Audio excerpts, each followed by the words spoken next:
Imagine a última vez que alguém te vê. Não tem despedida, não tem abraço, só uma imagem congelada numa câmera de segurança e depois, o nada.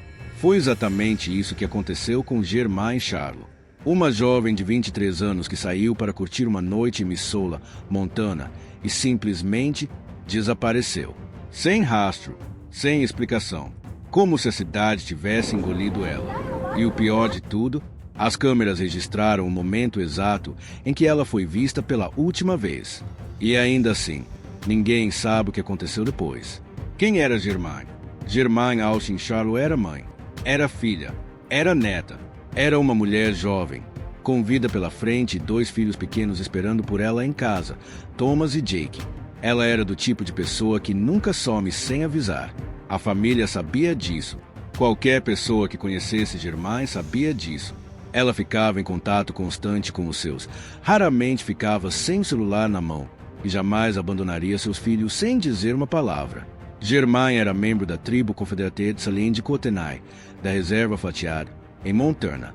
Uma mulher indígena, com raízes profundas, com comunidade, com amor ao redor dela. Na noite de 15 de junho de 2018, ela saiu para se divertir no centro de Missoula. Uma noite comum. Bares, música, pessoas. Ela estava acompanhada de Michael DeFrance, seu ex-namorado e pai dos seus 2 filhos. Ninguém imaginava que aquela seria a última noite em que alguém a veria com vida. A noite que mudou tudo. Os 2 circularam pelo centro da cidade, passando por diferentes bares e restaurantes. O Dark Horse foi um dos primeiros. Depois, foram parar no Badlander, um bar popular na região. As câmeras de segurança registraram tudo. Germaine e DeFrance no beco atrás do Badlander, conversando, socializando com diferentes grupos de pessoas. Ela estava bem, estava presente, estava viva. E então, pouco antes da meia-noite, as câmeras mostram os 2 caminhando juntos em direção ao fundo do beco, se afastando da entrada do bar. Esse foi o último frame. Depois daquele momento, Germaine Charlo não aparece em mais nenhuma câmera. Não foi vista entrando em nenhum outro estabelecimento. Não foi filmada em nenhuma rua. Simplesmente desapareceu da face da terra. E nenhuma testemunha, naquela noite, relatou ter visto qualquer briga, confusão ou sinal de perigo. O silêncio era total. E esse silêncio era aterrador. As 2 versões. Quando a família começou a procurar por Germaine, Michael DeFrance deu uma explicação. Disse que tinha deixado ela na Orange Street, perto do mercado Food Farm, em Missoula. Mas então, quando o detetive Guy Baker, da polícia de Missoula, sentou com ele para uma entrevista formal, a história mudou. Dessa vez, DeFrance disse que tinha deixado Germaine num bairro residencial, cerca de 8 quarteirões do Food Farm. Um lugar diferente, uma versão diferente, 2 histórias, 2 destinos diferentes para a mesma mulher. E nenhuma das 2 versões leva até Germaine. As autoridades registraram essa inconsistência. O detetive Baker declarou publicamente que DeFrance foi a última pessoa conhecida a estar com Germaine naquela noite. Mas, mesmo assim, ele não foi oficialmente nomeado suspeito. A investigação continua documentando os fatos, sem apontar o dedo. Mas a pergunta permanece no ar. Por que 2 versões? O celular que falou mais do que qualquer testemunha. Quando as palavras falham, os dados não mentem. A análise dos registros telefônicos de torres de celular revelou algo que contradiz as versões de DeFrance de forma contundente. Por volta das 2 horas da manhã do dia 16 de junho de 2018, o celular de Germaine e o celular de DeFrance estavam conectados à mesma torre, localizada a aproximadamente 5 quilômetros da casa da família DeFrance. Esse dado sozinho já levantou sobrancelhas. Mas tem mais. O telefone de Germaine continuou registrando atividade até por volta das 10 horas da manhã. E todo esse tempo, o sinal estava no bairro de Evero Hill, o mesmo bairro onde DeFrance morava. Quando confrontado com esse dado, DeFrance deu mais uma explicação. Disse que Germaine tinha esquecido o celular no carro dele e que ele jogou o aparelho fora depois. O celular nunca foi encontrado. Germaine também não.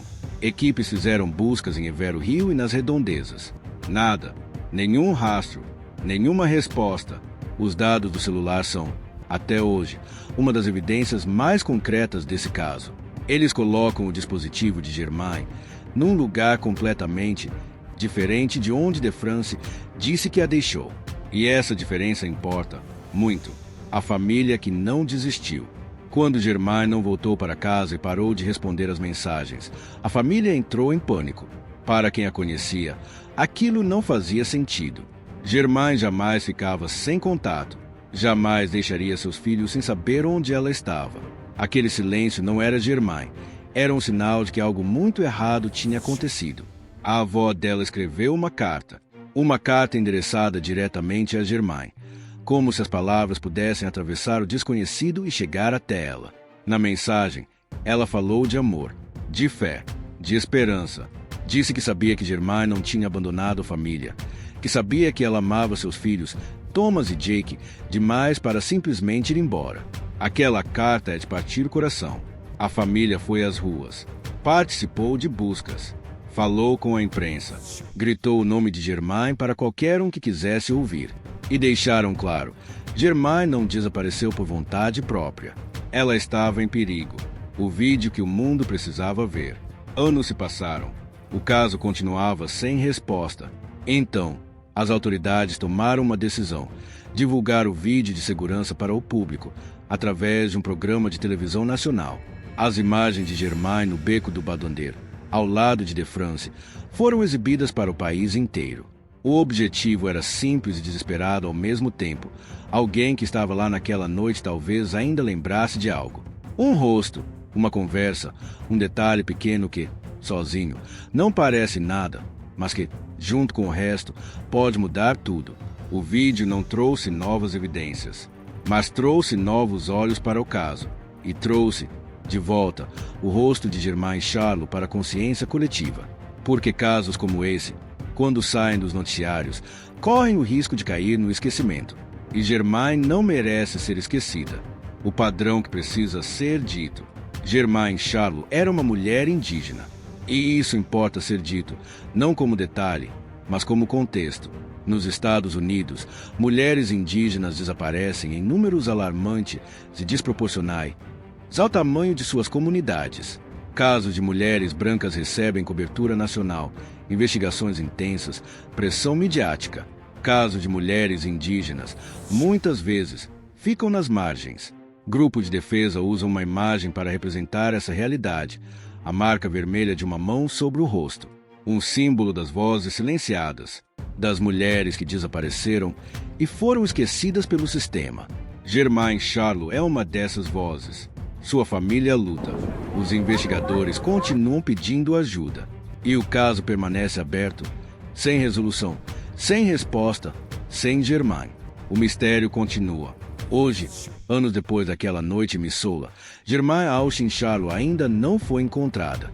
A polícia ainda não determinou o que aconteceu depois que ela e De France desapareceram da câmera de segurança. As buscas não encontraram nada. As perguntas continuam sem resposta. O que sabemos é isso: ela foi vista pela última vez num beco, pouco antes da meia-noite, ao lado do pai dos seus filhos. O celular dela passou a madrugada e a manhã seguinte em Evero Rio. E ela nunca mais voltou para casa. O que aconteceu naquele beco? O que aconteceu depois que as câmeras pararam de gravar? O que o escuro daquela madrugada esconde? Ninguém sabe. Ainda.